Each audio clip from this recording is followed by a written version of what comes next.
Hello, everybody. This is Buddy here in Midland. This morning, I was doing some research on one of the secret police that I paid to get identified in 2018. Remember, they were caught on camera covering up the murder attempt in 2012, and because the police report was illegally withheld from me, I didn't know who they were or even if they were police. But I offered a $2,000 reward. Private investigator identified all 11 of them, and that's when I got their names. One of them, and maybe the highest ranked one, was a Lieutenant Dickie and Tony Dickie, and that's who I was researching on my computer this morning, and I found just some pretty incredible information.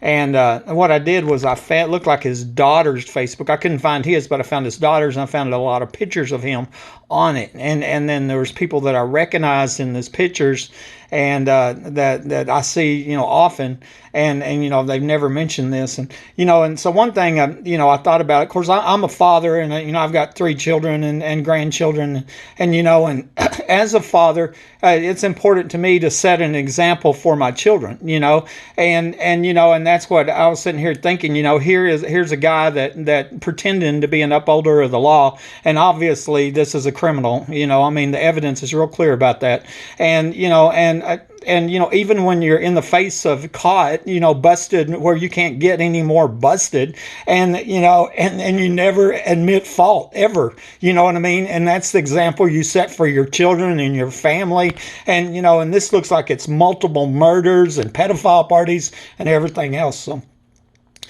So I think I'll name this, excuse my voice, name this, the example a father sets.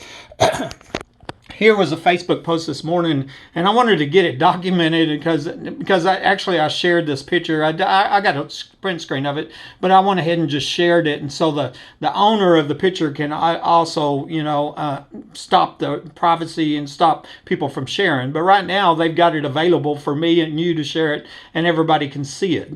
So it's public information there. Secret Police Lt Dickie found on Facebook. I just found a picture of former Lieutenant Tony Dickie on Facebook. He is a top suspect in the home invasion and capital murder attempt on my life, which left me crippled and living under the threat of death. Here are the indisputable facts.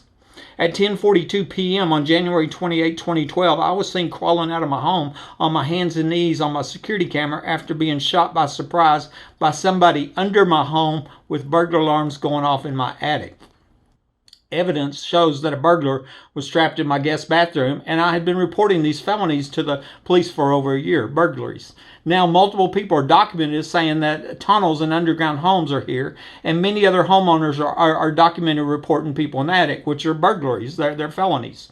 At 11:01 p.m., my security cameras see Martin County Sheriff John Woodward and late Midland Sheriff Deputy Mike Naylor arriving to my home. They wasn't dispatched. Nobody's ever explained how that worked. It's suspected that they were in the underground facilities, but 19 minutes after I crawled out, they mysteriously were seen on camera arriving. Okay. At 11:05 p.m., 4 minutes later, the police report, which I only got in 2019, 7 years later, shows that Lieutenant Dickie said, "No one is in the house, inside," and lots of odd things like booby traps, etc. Well, now we know this was a lie because there's no booby traps checked into evidence, and so right off the bat, Lieutenant Dickie's caught in a lie. But what this shows is he was inside my house at 11:05, and 4 minutes after Woodward and Naylor were seen arriving, and he wasn't seen arriving. I'm going to go ahead and finish. Lieutenant Dickie was not seen on the cameras, which saw me crawl out and saw the other 2 law enforcement officers arriving 4 minutes earlier. So how could Lieutenant Dickie get inside my home? He didn't come in from another door, as they were all padlocked shut, which was noted on the police reports. I even had the garage door screwed to the wall because I was trying to figure out how these criminals were breaking into my home. Okay, and the only door you could get in was the front door, and that's the one that was watched by cameras. This told me that Lieutenant Dickie came in from the now removed underground trap door in my utility room from where I was ambushed and shot. The ex-wife had already told me there was a trap door here, but she didn't tell me where it was at. And the evidence shows where the shot came from. Okay, so we know I wasn't shot with my gun, so we know exactly where the shooter was, and so we know where that trap door was. It's believed that trap door was covered up, and 3 days between the two different police entries on January 28th, 29th, and then February 1st. And February 1st was going to be the only one anybody knew about. The first one was to come stage the crime scene, cover up the, steal evidence, plant evidence, and all that. And they accidentally started the camera, which caught them, and they were withholding the police report, or this would be a whole different story, But thank God, I give God all the praise and glory. As a miracle, these secret police got caught. I believe that we'll find out Lieutenant Dickie is the person who let out the burglar, which had gotten trapped during the commission of a felony. And that felony is called burglary of a habitation, which I said that a minute ago. Evidence was found showing a burglar was trapped in my guest bathroom. I had tie-wired my doors earlier that day because I had recognized somebody had been inside my home. Once again, I had been reporting them crimes to the police. I even found out the last homeowner was reporting the same crimes before he died. The man is supposed to be this man, Lieutenant Dickie, is supposed to be an upholder of the law. But it looks like he had a double life as a criminal that sneaks into private homes and helps murder innocent homeowners who were reporting crime. If Lieutenant Dickie wasn't the shooter, aka would-be killer, then I'm sure he knows who is. Okay. I wonder if his family knows the truth about him and his crimes. I wonder if they know that he can't tell the truth no matter how much evidence there is. I wonder if he murdered Mike Lawhon and the young girl at the 2010 oil show party. These are very fair questions based on the evidence. It says, look at the evidence he sets for his children. And that's what I'm going to name this. So here was the family picture, one of them, and I got more of them. I took print screens of all of them. So this right here is Lieutenant Dickie inside my home 4 minutes after Woodward Naylor was seen arriving on the camera, and he wasn't seen on the camera, And interesting, maybe this is his mom. I seen her yesterday in an estate sale. I've seen her many times, and, I've always considered her my friend and a nice woman, and I'm suspecting now that maybe she knew all along, who I was and who tried to kill me. And so then there's the rest of his family. This guy might be the person that shared this picture because there was Jacob Cordona Rodriguez, May 11, 2018, and then tagged for the graduate of Gordy's. I don't know what that means. Christy Roman Rodriguez, I think that's his wife, Jacob's wife. Corey is the daughter, Dickie, and Jeanette Dickie, and this is Jeanette right here. She's tagged. Jeanette is works Linda Biden estate sales. She works at Lamar's estate sale. I seen her yesterday at Lamar's estate sale. Never mentioned this premeditated, capital attempted murder, home invasion, secret police, nothing. Okay, so let's go to the facts, because it's one thing for me to tell you, and it's a whole different thing when I show you the evidence. People go, show me the proof. Well, here's the proof. At 10:42 p.m. on January 28, 2012, I was seen crawling out of my home on my hands and knees after being shot by surprise by somebody under my home with burglar alarms going off my attic. Evidence shows that a burglar was trapped in my guest bathroom, and I had been reporting these felonies to the police for over a year. Now, multiple people are documented saying that tunnels and underground homes are here, and many other homeowners are documented reporting people in the attic. Okay, this is from the security cameras that I'd installed because of the crimes. It shows me crawling out. At this moment, I didn't know if I was going to live or die at the time. This was I was supposed to die. They cut my phone lines and shot me point blank range directly in the artery. This was a premeditated for-profit capital attempted murder. No doubt about that. And here's the timestamp at 10:42. And then here later, Ricky Ronaldo said, I used to live in your house. And he says, me and my brother used to go in the tunnels under it. He's one of many people documented saying tunnels, underground homes are here, including the recent candidate for sheriff, Joe Lozano. My next comment is 11:01 p.m. My security camera see Martin County Sheriff John Woodward and the late Midland Sheriff Deputy Mike Naylor arriving to my home. And so this is also from the security cameras, and this is 19 minutes later at 11:01. Okay, and this is on video. You see their cars drive up. It took 6 years to get them identified, and a $2,000 reward money. I literally had to save up disability money because I live on disability insurance. From my company after I was crippled, disabled for life after this home invasion murder attempt. And keep in mind, I had been reporting to the police these crimes at my home, and it looks like it may have been police that tried to murder me in my home. At 11:05, okay, that was 11:01. Woodward and Naylor are seen. At 11:05, the police report shows that Lieutenant Dickie said no one in the house, inside, and lots of odd things like booby traps, etc. This was a lie, as there was no booby traps checked in evidence. So right off the bat, Lieutenant Dickie lied. Plus, he's in my house, and it says Lieutenant Dickie was not seen on the cameras, which saw me crawl out and saw the other 2 law enforcement arriving 4 minutes earlier. So how could Lieutenant Dickie get inside my home? Okay, so this is from the police report, and it's time stamped, and I'm showing here at 11 o'clock, Matt Davis here is on location at my home. Okay, 11 o'clock location at my home. Change location. That's actually a change location. Okay, so he's headed to my home at 11 o'clock. Okay, change location on scene. Tony Dickie. Change location on scene at 11:03. Okay, Matt Davis on scene at 11:03. Okay, so they're both here 11:03. They're not seen on the security camera. And remember, the security camera seen Woodward and Naylor 2 minutes earlier, And then, but the important thing here, also they called the backer and a backer for Joe Ramirez, Dylan Hale. And then here, Tony Dickie was inside my house. No one in the house. Inside, and lots of odd things like booby traps. So that means he was inside my house at 11:05.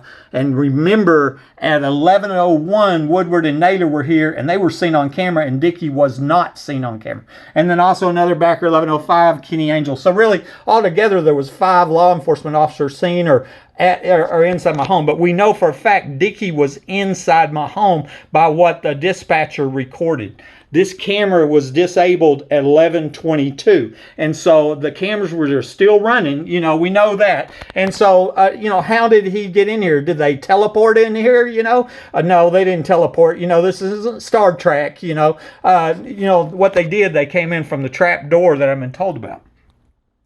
This told me that Lieutenant Dickie came in from the now removed underground trap door in my utility room from where I was ambushed and shot. The ex-wife had already told me there was a trap door here, but she didn't tell me where, and the evidence shows where the shot came from.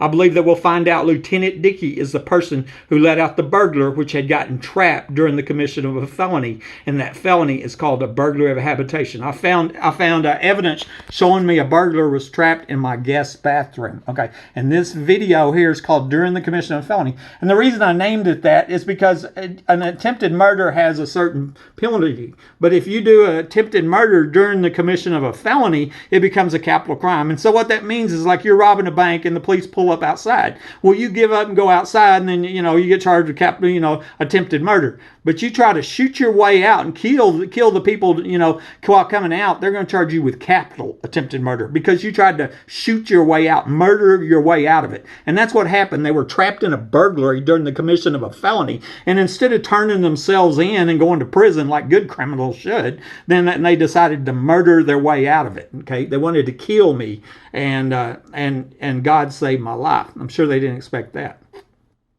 This man is supposed to be an upholder of the law, but it looks like he had a double life as a criminal that sneaks into private homes and helps murder innocent homeowners who were reporting crime. And, isn't that the irony? I'm the good citizen risking my life reporting crime, and these police were involved in the crimes.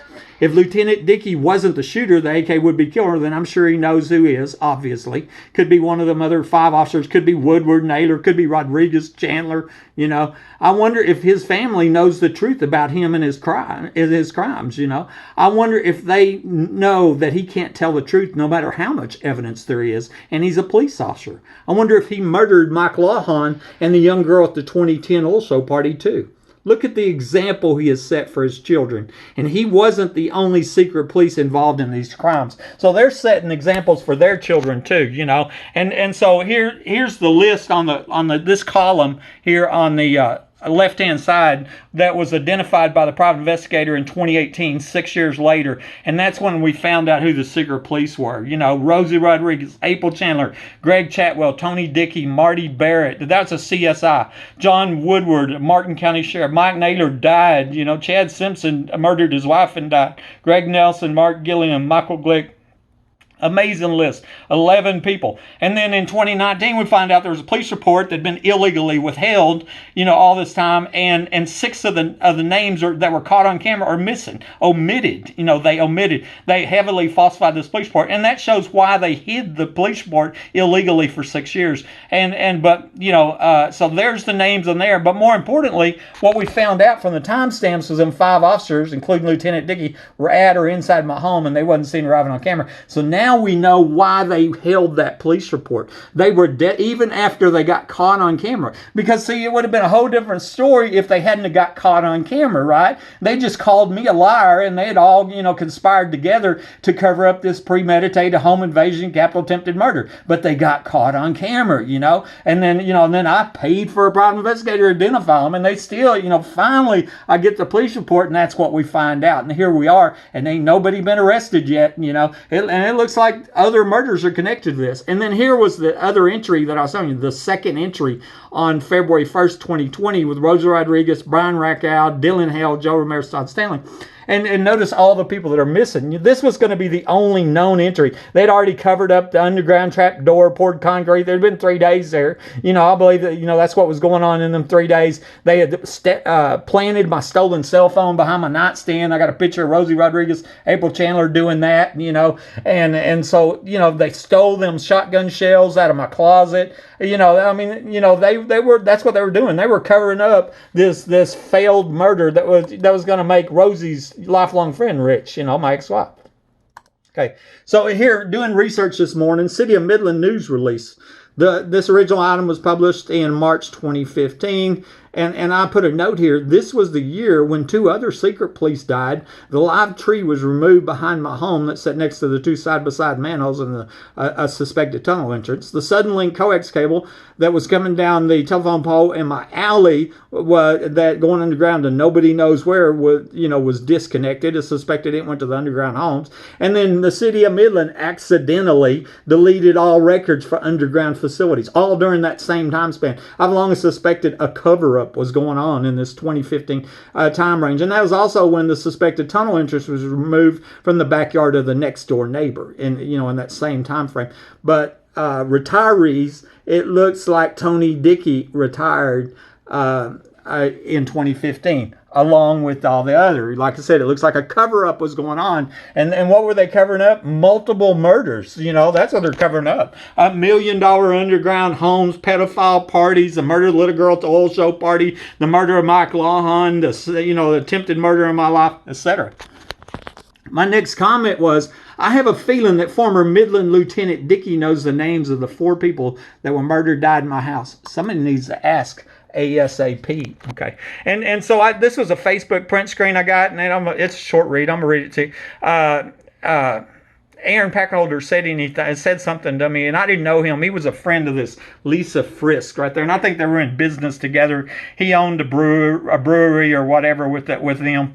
And I replied here, any accusations that I made are backed up with hard evidence and facts. Not all things are known yet, but so many things are still speculation. But based on observations, I've uncovered more evidence than any crippled crime victim should ever have to provide. And this has shown an unprecedented level of public corruption.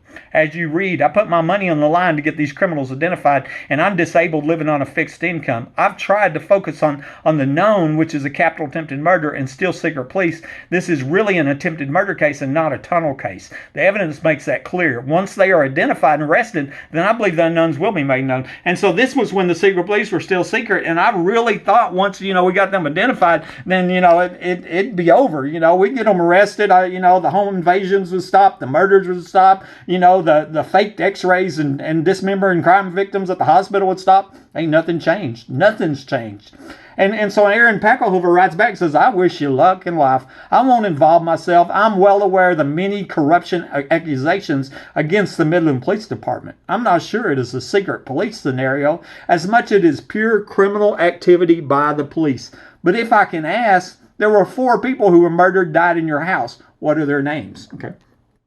I had people that focused on that question mark because he made a grammar error. Oh no, he wasn't asking. He wasn't telling you 4 people were murdered there. He was asking. See the question mark? And I'm going, no, he didn't say 6, 8, 22. He said 4. He asked me the name of the 4. That that was just a punctuation error. Is all that was. And so obviously Aaron Packelhofer knows the names, and that's why he asked me. He knows exactly how many people, so he knows who they were that were murdered, died in my house. And obviously I was supposed to be the 5th. And I replied back, this is the first time that I've heard 4 people died in my house, but I was told about 2. My neighbor directly across the street told me that the previous owner, Mike Lawhon, died in this house, and she said that twice. And I put a link to this old video, what happened to Mike Lawhon, and it's suspected, I ain't going to go in that story, that the previous homeowner was murdered here and taken to Fort Worth. And then I said I was told about 2.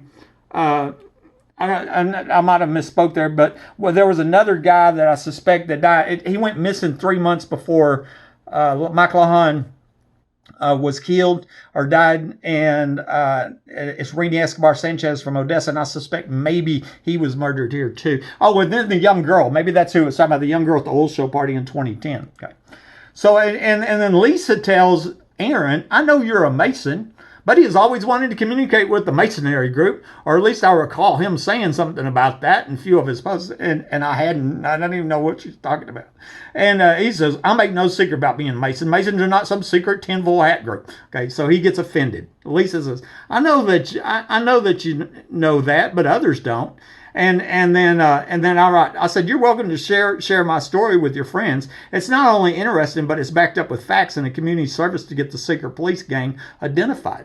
And Aaron Packelhofer says, what we discuss within the lodge is only the business of other Masons. So it makes you wonder if the other Masons' business is 4 other people murdered and then the premeditated capital murder attempt on my life. Ain't that interesting? Yes, but I know that you can invite others to the group. It's a suggestion because I know Buddy's been curious about it. No, I can't. I can't invite Buddy to the Mason group, And so anyways, if you think I can just take someone along, you need to learn about Masonry. So interesting conversation, making a point, and some people wondered maybe the Masons are connected to the underground homes and the pedophile parties and the prostitution parties and the multiple murders, etc. And Aaron Packelhofer could answer them questions for us. Next comment, my friend that witnessed the young girl that was murdered at the 2010 oil show party was afraid to report the murder and said that high-level police were there. What if Lt Dickie was one of those high-level police and involved in that forced prostitution murder? Okay, and then a link to forced prostitution. But this is the story of the 2010 oil show party murder. And my friend told me about a young girl murdered at a party going on. I believe it's in the underground homes, said by many people here, including recent sheriff candidate Joe Lozano. And in 2013, the remains of a 14 to 21-year-old girl were found outside of Midland.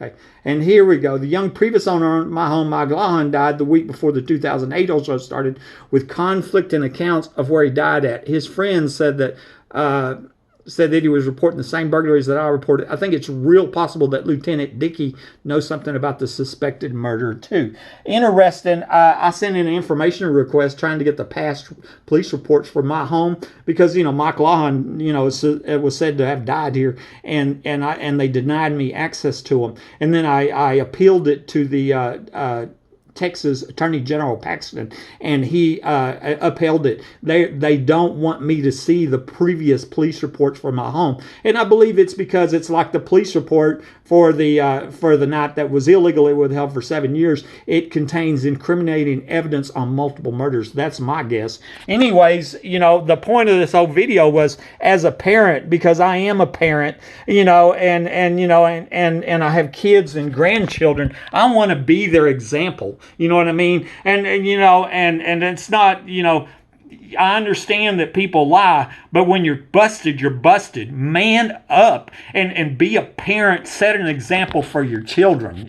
If you know something about people being murdered, say something. Buddy Webb, Midland, Texas.